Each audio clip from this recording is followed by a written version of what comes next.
என்னடா இவன் கேள்வியா கேட்கிறான்னு நினைக்காதீங்க. தீர்வை காண்டி போறதும் தீர்வை நோக்கி போறதும் தான் நம்ம டிவிக்கோட லட்சியமே.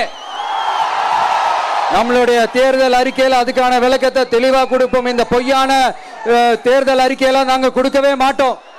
எது நடைக்கு சாத்தியமோ எது உண்மையோ அதை மட்டும்தான் சொல்லுவோம், அதை மட்டும்தான் செய்வோம். கல்வி, ரேஷன், மருத்துவம், குடிநீர், அடிப்படை சாலை வசதி, மின்சாரம்னு, பெண்கள் பாதுகாப்பு, சட்டம் ஒழுங்கம்னு, இந்த மாதிரி அடிப்படை விஷயங்கள்ல நோ காம்ப்ரமைஸ். சிம்பிளா நம்மளுடைய விஷன் என்னன்னு சொல்லணும்னா, ஏழ்மை வறுமை இல்லாத தமிழகம், குடும்ப ஆதிக்கம் இல்லாத தமிழகம், ஊழல் இல்லாத தமிழகம், உண்மையான மக்களாட்சி, மனசாட்சி உள்ள மக்களாட்சி. கான்பிடண்டா இருங்க மக்களே, நல்லதே நடக்கும், வெற்றி நிச்சயம். மீண்டும் சந்திக்கும் வரை நன்றி, வணக்கம்.